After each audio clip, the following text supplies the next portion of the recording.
First one I'm going to talk about is 101-day corn. It's a cropland 4188, widely adaptable from east to west in the territory. It's an attractive plant with solid agronomic footprint. It's a semi-flex ear, and it handles just about all yield environments.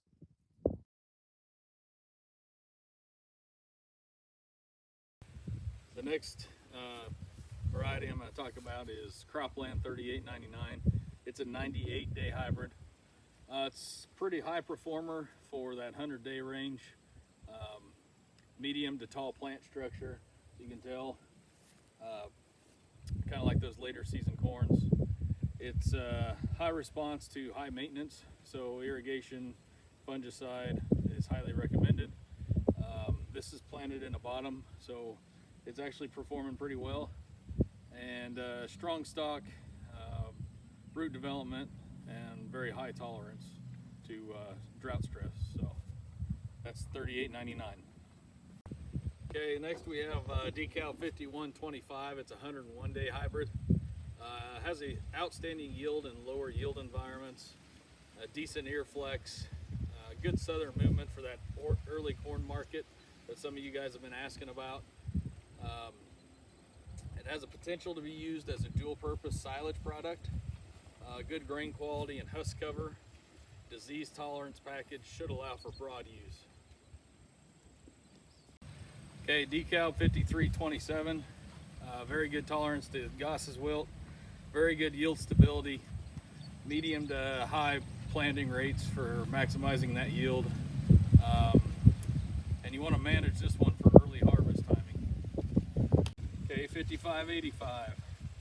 Very good stress tolerance. Excellent disease tolerance. Awesome yield potential combined with good dry down. Walking through here, quite a few of the years are very consistent. 16, 18 round. Planting at moderate population will take advantage of that full flex that this population has for the 105-day corn. Next one I'm going to talk about is Decal 5615. It's actually got the Tricepta trait in it. Excellent foliar disease package. Most compelling yield performer in that 105-day range. Excellent grain weight and grain quality at harvest. And a girth ear that has shown maximum yield potential in the medium to higher population planting. So next we're going to talk a little bit about Brevant. I've got two hybrids here that we're looking at. This first one is a 102-day corn. It's a Brevant 02 V87 Aquamax. It's a leading hybrid with yield potential, solid agronomic package. Optimum Aquamax hybrid for drought-prone geographies. Solid agronomic package to support wide adoption. Strong tolerance to Goss's wilt, and best positioned hybrid for the Brevant in that 98-day to 102-day relative maturity range. This is another Brevant number. It's a 04 Z92 Aquamax, 104-day. It's a leading hybrid with a combination of yield, agronomic, and broad adaptation. Optimum Aquamax hybrid for drought-prone areas. It is strong in Goss's wilt and green snap. Fungicide is recommended due to the gray leaf spot, and they tell you to avoid planting this in cool, wet soils.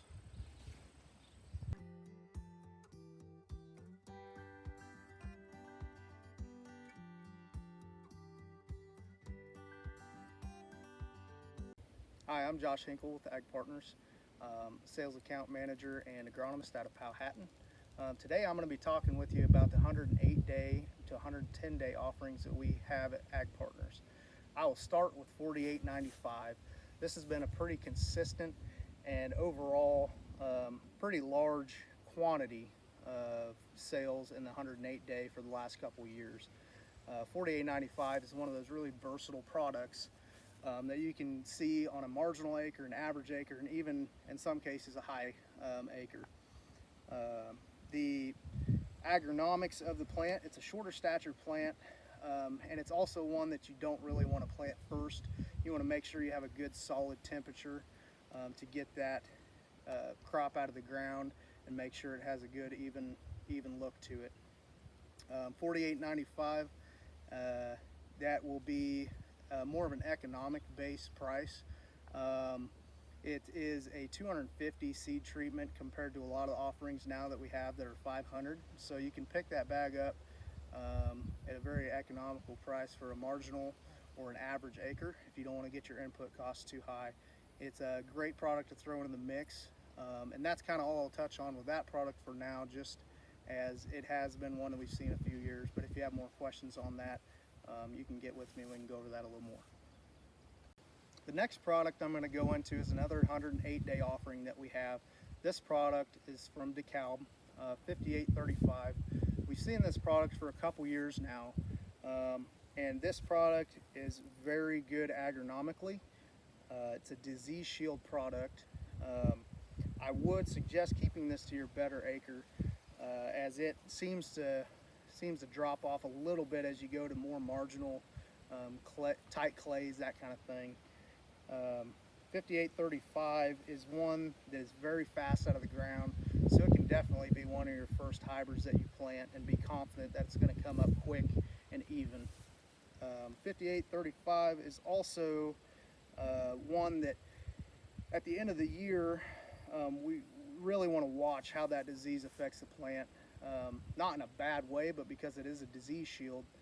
This may be one in a marginal of the year that you can kind of select as a low response to fungicide. So 5835 from DeKalb, a great corn to put in the mix right there with the 4895 and the 108-day maturity range. Next we'll move on to the 5982 109.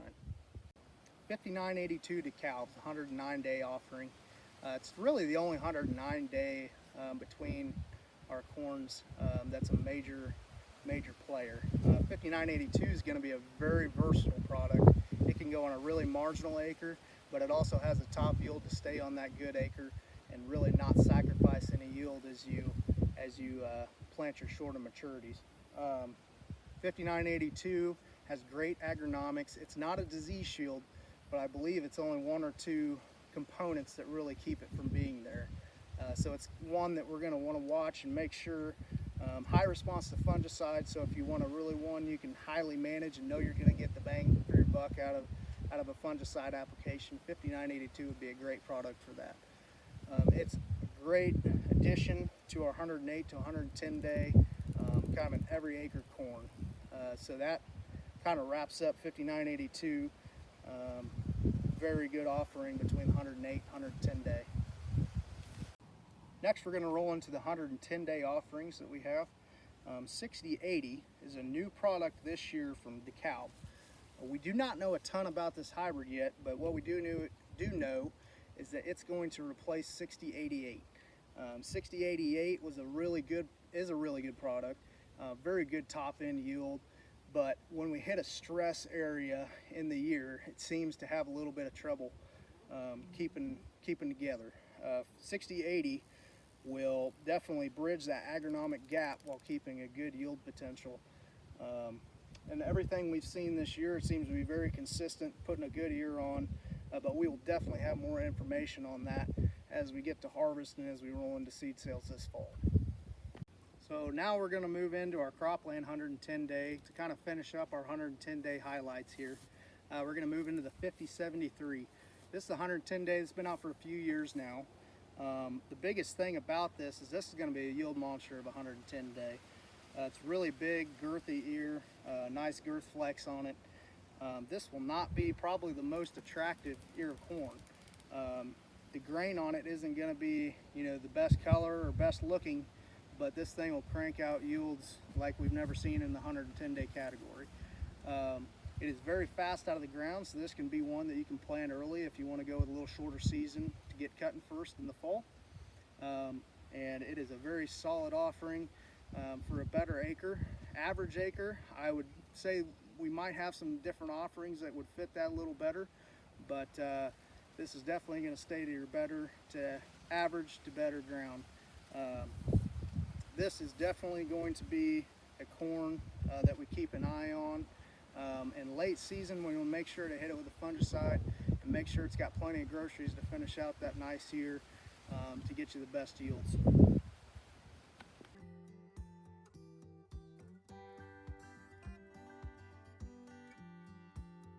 Hi, my name is Levi Limcool, and I'm here today to talk to you about the 111 to 113 day lineup we have here to offer at Ag Partners. So I'm going to start off with 6253. It's a broad fit hybrid, kind of fit anywhere. The biggest thing is you want to make sure to adjust your population and do not overpopulate. It has a good stress package. It is a good girthy ear that will flex. So you just have to make sure to adjust your population like I said earlier, and it has a high response to fungicide.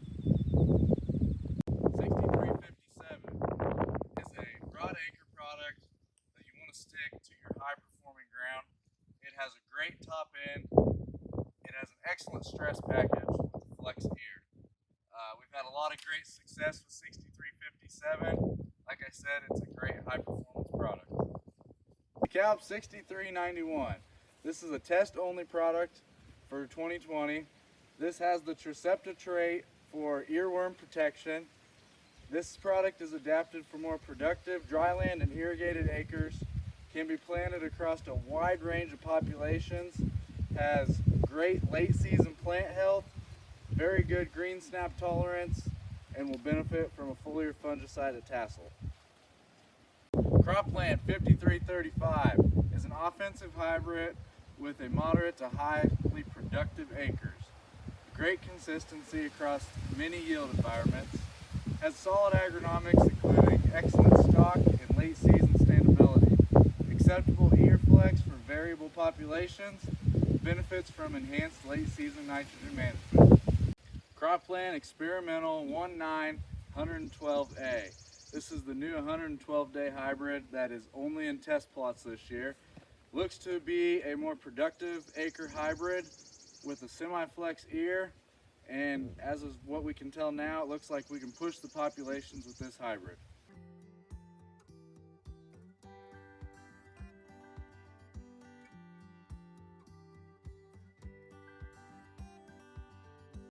Hi, my name is Preston Thomas. Here to talk to you today about 113 to 115 day corn. We're going to do one comparison of 115 to 116 just because it's supposed to be replacing the other one. We're going to start here with 5370 Cropland. What I've noticed about this hybrid is it's pretty uniform out of the ground. It's going to be more of a semi-flex to fixed ear. This year in 2020, I'm finding it's 16 to 20 around. I'm having it dropped here around Sabetha about 27 to 29,000. Anyway, it's looking good. Stalk strength is excellent. I've seen a little bit of gray leaf spot, but nothing too bad. Here next we have 5550 Cropland 115 day. This one is brand new this year. It was an experimental last year. I have a couple trials and some real field experiences. What I'm seeing between 5550 and 5678 is 5678 is beating it out of the ground, but 5550 is quick to catch up. This is going to be a flex ear.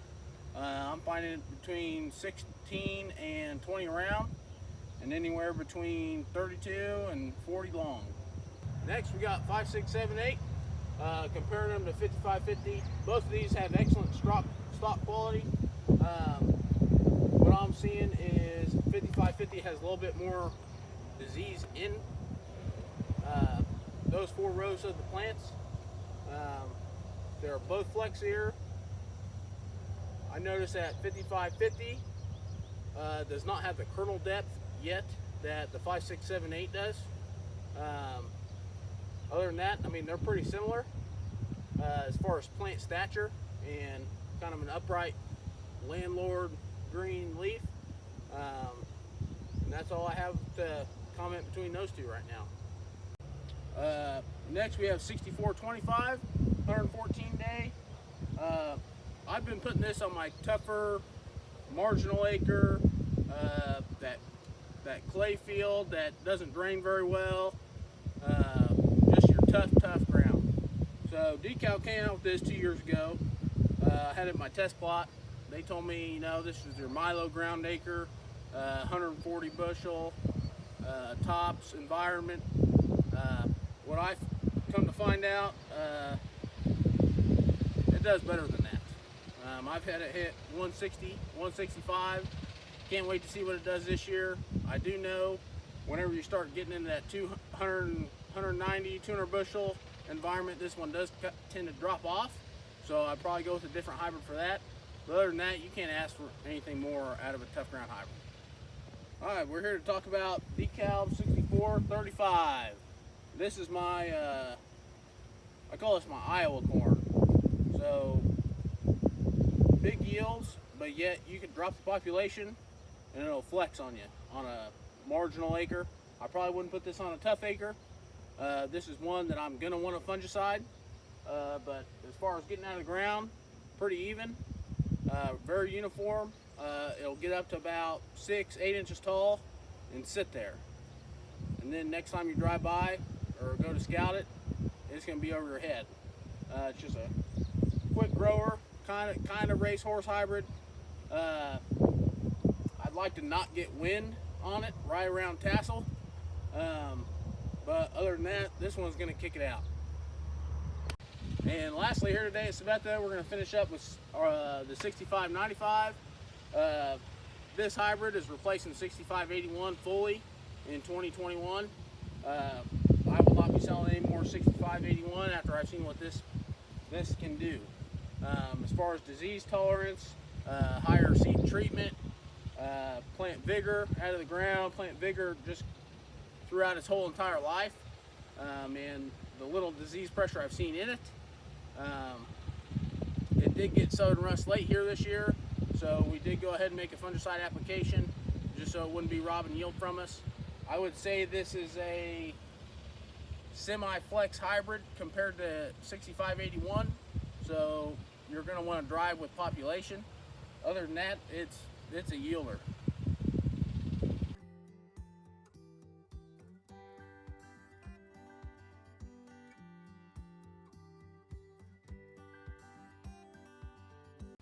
Hi, my name's Tyler DeGiacomo with Ag Partners, and today I'm going to talk about 116 day to 120 day hybrids that we offer here at Ag Partners. And the one I'm going to talk about first is 6618. It was a new release in 2019, and it has shown excellent performance and top end yield potential. It has shown excellent performance in moderate to high yield environments. It is a semi-flex year, as you can see here, but in good yield conditions you can push population. It has a good disease package with great late season plant health for harvestability, and it is a very good companion to 7027 for a shorter season hybrid. So the next hybrid I'm going to talk about is 7027. It's 120 day relative maturity. It's a very versatile hybrid in moderate to high yield environments with a great stress package. It has a semi-flex ear, but has seen good flex in lower populations, and it can handle pushing the populations higher, but do not go over 34,000 with this hybrid. It handles stress well for 120 day, and it also has the disease shield platform, and it has shown good stability across many environments. And this hybrid, also being a 120 day hybrid, has a high response to fungicide. And this hybrid, as you can see behind me, it gets really tall, so it makes for a good dual purpose for grain or silage. Now I'm going to talk about 5789 Cropland. It's a 117 day hybrid, and it is a more offensive hybrid, so you like it in your higher yield environments. It likes more productive ground, and you can handle some wet feet. It is a semi-flex hybrid, as you can see here. It will flex in length more than girth. It has a high response to population, so you need to push population for maximum yield potential. And it also, as you can see behind me, it's another tall hybrid, and it makes a good dual purpose hybrid for grain or silage. Now I'm going to talk about Brevant 16J93. It is new to our lineup, and this is a high management, high yield hybrid. It's a high management hybrid to push for maximum yield. So you need good fertility, and a fungicide is recommended. It is best suited for high yield environments, 200 plus. It is a semi-flex, and as you can see, it'll flex more in length. It has an above average disease package, which contains strong Goss's wilt and green snap tolerance. It is a high test weight hybrid at harvest. And one thing to watch out for on this hybrid is late season plant health. It kind of falls apart late in the season, so a timely harvest is recommended.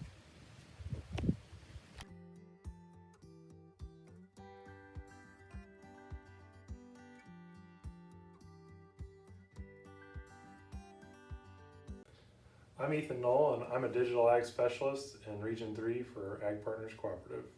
And I want to talk to you a little bit about all the technologies that we offer, all the way from grid sampling to scouting and then end of year analysis. First, we'll start off with grid sampling. Grid sampling is the basis to any good program that we offer, I think. We have the ability to set up the points ourselves, and then we have a team come in and pull the samples for us.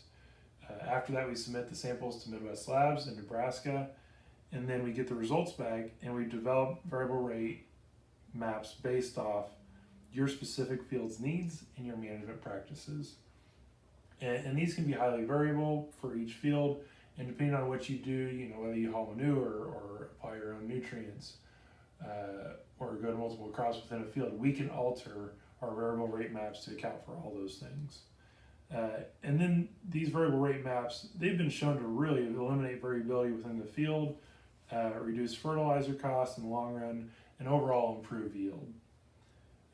Once we get that grid sampling done, we can take a look in season at our grid samples to see how we're doing. And then we can tweak our management practices from there. So this is an example with my field where we've pulled tissue samples. You can see where we've pulled it, and it comes back with these results. You can see it's deficient in boron and zinc, but adequate in all the other nutrients. So what this tells me is maybe we just need to apply a foliar nutrient with our herbicide pass, or maybe next year I should really look at putting in some microsync micronutrients, or some Maxin boron in the plan for next year. And so these are just ways in which we can tweak a fertility plan within season or the next year. And then once we get these tissue samples and we plug it into our models, this program is called FFT, or the Field Forecasting Tool. And we can look at it based on water modeling, we can look at nitrogen modeling, and we can also look at potassium modeling. And then these models get adjusted based on the tissue sample. So here you can see the potassium tissue sample was a little bit responsive late in the season, and that adjusts the model accordingly. And then it gives us an estimated yield of 215 bushel per acre predicted. And what we're really looking for, though, because as all models, they have their limitations, and that outcome of yield isn't the complete thing we're looking at. We're also looking at that yield gap.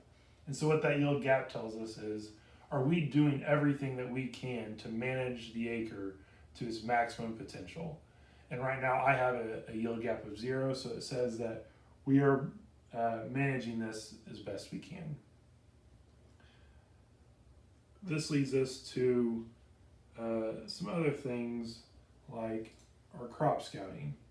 And so the R7 tool offers us in-season imagery that our customers can get via email and updates. And this, staying on my 80, you can see, we've got some higher biomass here, and typically in corn, more biomass, more vegetation means higher yields. And so we can use these to create variable rate maps for the next year. We can use them to create variable rate maps within the season for top dressing. And we can just use it for overall scouting. We can pick up anomalies within the field. Maybe you had an issue with anhydrous applicator, or maybe you had an issue with a drowned out spot, which is what we have here. It kind of tells you where you need to look within the field. And then I can actually use this to create a point for our interns to go pull tissue samples within the field. Next, I want to talk about Tyrannus. Tyrannus gives us other in-season scouting that we're really excited about. They can give us things like population, stand counts, just by flying the drone over the field and taking a point. And then they have a technology that will count all the plants within the field or within that picture frame.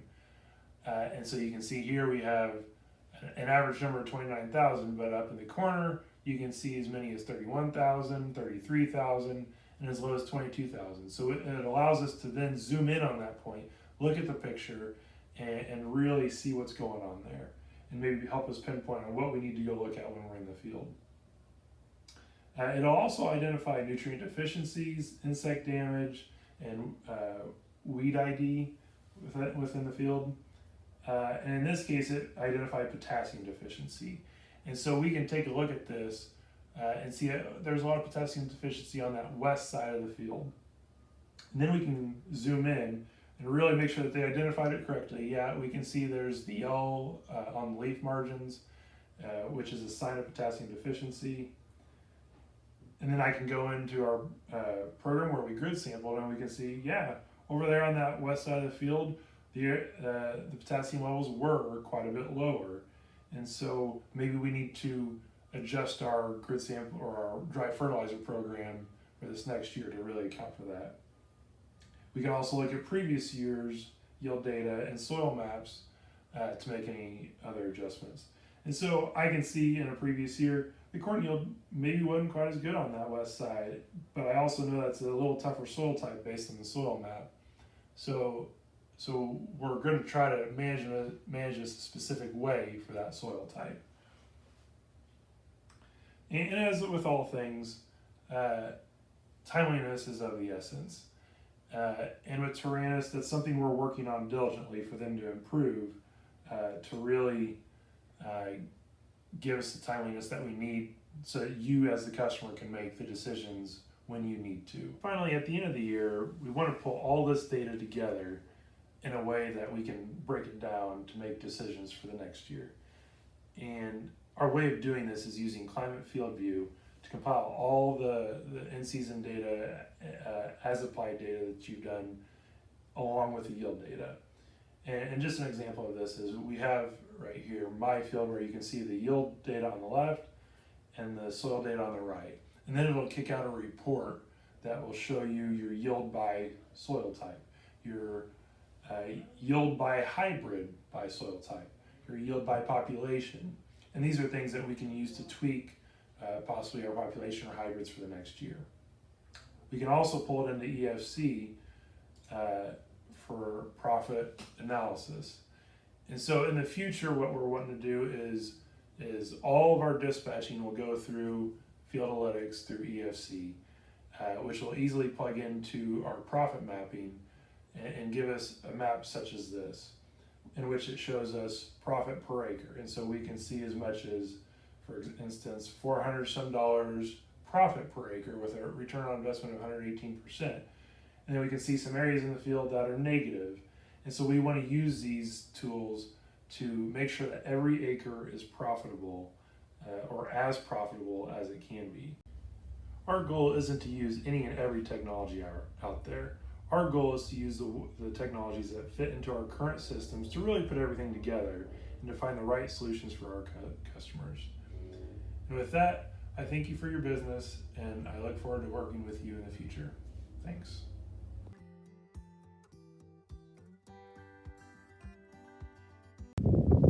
Hi, I'm Jeff Williams, coming to you from the answer plot here west of Hiawatha. It's hard to believe this has been an answer plot site for 10 years. 2010 was the first answer plot establishment here at this location, and the reason for the answer plot is for us to literally find out what, for all intensive purposes, sticks to the wall and brings you value at the farm. Rather than test it on your farm and find out it fails, we like to do the background, to do the research. It's trials such as this answer plot, as well as the trials on your farm on a small scale basis, because we're about bringing innovation and we're about bringing a return on investment to your farm and bringing value to your farm. So you've heard a lot of videos today on a broad range of relative maturities in our corn offering. And just to give an overview of that, at Ag Partners we do have 4 main product offerings brand-wise, national brands. And all 4 of those bring a different genetic base, bring a different trait offering. The one thing that has really stuck out this year in this planting season has been the stands. We went into this planting season with a very good, robust soil profile for water, and we've had very little stress. I can think of 1 week, probably in that late June, early July time frame, there was a week in there where we were starting to see some stress and some thinner spots in the fields, particularly east of here, around Highland was probably the most noticeable. And since then, we haven't looked back. We've had an extremely high production opportunity with these late rains in July to really show the genetic potential of the products that we have placed on your farm. So out of this answer plot for 10 years, think of the innovation that's come out of this. You know, I think back 10 years ago, we didn't really think a lot about zinc or zinc on seed. We didn't think about Ascend and PGRs, variable rate, grid sampling, sulfur in with the nitrogen and the ratios and the response scores of different products and how to manage those products before they ever get to your farm from a population standpoint. Some hybrids don't want to be overpopulated. Other products do. So to bring those type of management strategies to your farm prior to us placing those products on your farm hopefully does bring value to your operation. One thing that's coming forward this next year that is adding a new dynamic to the seed industry, of course, is the whole soybean platform situation with Extend, Enlist, the Extend Flex not being approved at this point in time. Behind me here to my left is Extend Flex regulated trial. We can't be in it, we can't remove material, so we have to be respectful of that to take a look at the Extend Flex side. The Enlist is also going to be an offering that we will have at Ag Partners to offer both of those platforms if those platforms are of interest to you. And if it fits your farm, fits your operation and brings you value, because that's really where it counts, is what is right for the customer and what is a good solid recommendation for you to bring value to your operation. So as a quick overview, this has been a site for 10 years, and we can, our hope is that we can continue to bring this type of research, bring this type of insight, innovation, return on investment to your farm through our offering at Ag Partners. And with that, I thank you for your business and look forward to working with you in the future.